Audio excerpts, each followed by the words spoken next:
just another rebel in the state, but I don't go around stealing money, dropping rates. I don't go around talking shit cause it's a waste. I just make the money, then we blow it in your face.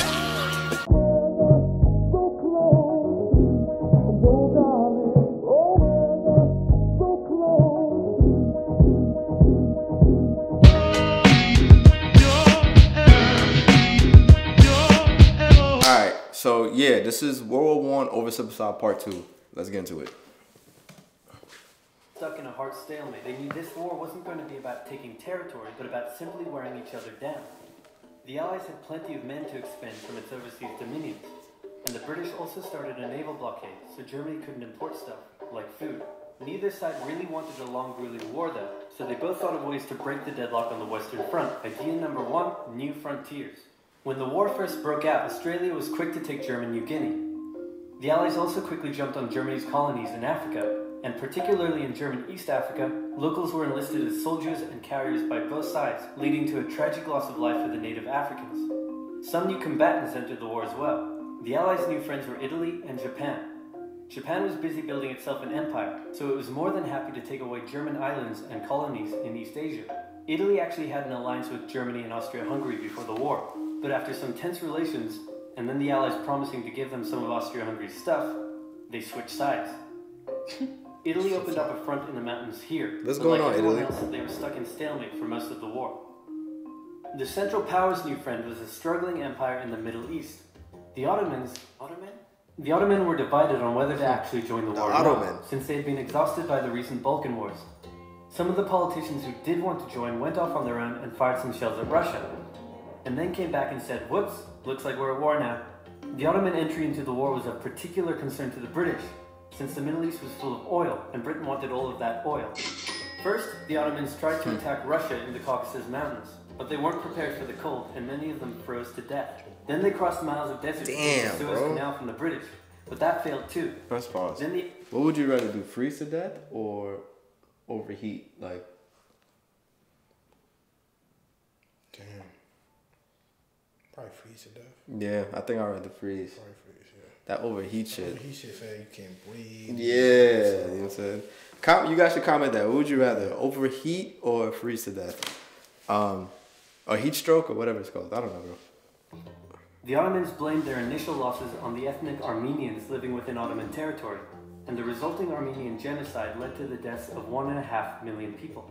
Then the Germans sent spies into Afghanistan Isn't Kim to try to Kardashian convince Armenian? Arab tribes there to rise up in jihad against the British and attack India. But that plan failed, partly because the spies got bored, brewed their own alcohol, and got drunk, which is a bad thing to do in Afghanistan. All these new frontiers hadn't done much to change the war. Yo, fuck this bullshit, Why the niggas shooting at us and shit? Yeah, niggas. Oh shit, bullets. Before the war, there was a big conference that set out the rules of modern warfare. No chemical weapons, no killing civilians.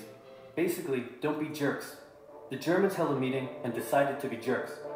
Zeppelin air raids commenced over British cities. They also started attacking the Allied trenches with chlorine gas, and they used submarines to sink civilian ships. One such civilian ship was the Lusitania, which had 159 Americans on board when it was sunk, further swaying U.S. opinion against the Germans.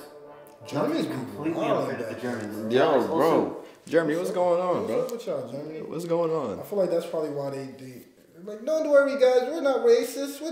We like Jews and black people now. We like Jews and black people now. Yes.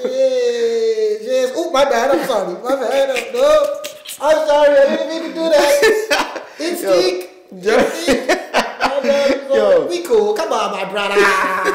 Why you think Germans sound like that? Was that a real German accent? I have no idea. But Germany, if you're from Germany, hopefully our channel spans that long. But if you're from Germany, let us know. What's going on? I still fuck with my present German people. You know present Germany, we lit. Y'all was wilding back then. Yeah, what's going on, man? Jeez. In chemical warfare soon after, and they had been America on their civilian ships, which let the Germans justify their attack. I can't do that, man. Meanwhile, Austria-Hungary still hadn't dealt with Serbia, so the Central Powers enlisted some help. Bulgaria wished it was bigger and was still bitter about losing the Second Balkan War. The Central Powers promised to make all of Bulgaria's wildest dreams come true if they helped, so they signed on, and together they knocked out Serbia. The Serbian troops retreated through Albania, which was neutral but had some ties to Austria-Hungary. So Austria-Hungary entered Albania in a friendly invasion to chase down the Serbians, many of whom escaped by sea. It's 1916, and a lot is happening. As if they didn't have enough enemies already, Germany added one more to the list. Portugal had been getting a bit chummy with the Allies behind the scenes, and Germany didn't like that one bit. Around the same time, the only sea battle of the war happened. Both sides had a new powerful class of battleships called dreadnoughts, but they were so expensive to build that neither side wanted to risk losing them in a battle, so they kept them in port, except for one time when they had a big fight and a bunch of them got damaged, so they didn't try that again. The UK started conscripting men to the army, so they had plenty of reserves, which is just as well because the Western Front was about to get brutal. The longest and one of the bloodiest battles of the war started when the Germans launched an attack around the French city of Verdun. The French defended it desperately, leading to hundreds of thousands of casualties. Under pressure, the French called on its allies to do something to draw the Germans' attention away, so the British started their own long and brutal fight, the Battle of the Somme, with 60,000 British casualties on just the first day. It was also here that the British first used one crazy brand new piece of sci-fi technology. The Russians had been getting pushed back further and further into their own territory, but in response to the French call for help, they began a huge offensive, and did really well until they ran out of supplies and got stuck. Seeing how well the Russians had been doing, Romania decided now would be a great time to jump in and win the war, and then they got pounded. The Greeks were fighting amongst themselves about whether to join the war or not. The king liked the Central Powers, while the Prime Minister wanted to join the Allies. After a brief national schism, during which the country split into two, the king finally abdicated and the country reunited. With Allied help, they began a new offensive. In the Middle East, Russia was pushing into Ottoman territory from the north. The British had also made a landing in Mesopotamia to protect Persia's oil fields, and they had also sent a small army up the Tigris River to try to take Baghdad, but the army got sieged in the town of Kut along the way, and eventually surrendered. A new offensive was launched from the south with all-out desert warfare. The offensive was aided by one famous British officer, better known as Lawrence of Arabia, who helped lead the Arab tribes in a revolt that wreaked havoc on the Ottoman supply lines. By the time 1917 rolled around, everyone was exhausted. There were mutinies in the French army, the German populace was starving, and the war had drained all of Russia's supplies. There was no clear winner, and it was still anyone's war. The only question now was, who was going to break first? And the answer was Russia. Tired of not eating and mad that a crazy magic homeless guy was calling some of the shots, there was an uprising in Petrograd complete with riots and strikes. The riots turned into a full-scale revolution and a new government overthrew the Tsar. Then a few months later, the Bolsheviks overthrew the new government, and they pulled Russia out of the war. This was great news for Germany, who now only had to focus on the Western Front. But there was still one problem. The pesky United States of America was looking increasingly like it was going to join the war. America had been selling supplies to for no reason, bro. It was getting super rich off the back of it, meaning it was in fantastic shape and was dangerous to the Germans. So Germany sent a telegram to Mexico saying, wouldn't it be crazy cool if you guys attacked America? But the British intercepted the message, showed it to the Americans, and that was the final straw. American troops began shipping out to Europe. This was terrible news for Germany, and they knew their only hope now was to force France and the UK to surrender before the fresh American troops arrived. It was now or never, so they started one final attack.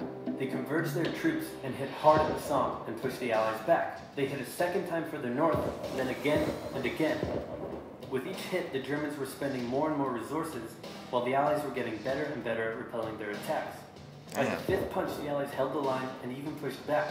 With American troops now arriving in larger numbers, the Allies launched a counterattack, and that was it. The Central Powers were being pushed back on all fronts. Bulgaria collapsed first, followed by the Ottoman Empire, then Austria-Hungary, and finally on November 11, 1918, at 11 o'clock, Germany surrendered. At the peace treaty, Germany was forced to reduce its military, accept war guilt, and pay the bill for the war. After indescribable suffering and millions dead, the world learnt its lesson and never had such an awful war again. For about 20 years. So World War II.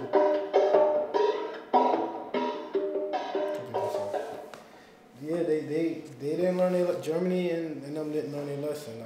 I feel like they was more like on some Scooby-Doo shit. Like, and I would have gotten away with it if it wasn't for you meddling allies in America. Niggas came back for part 2. That's crazy.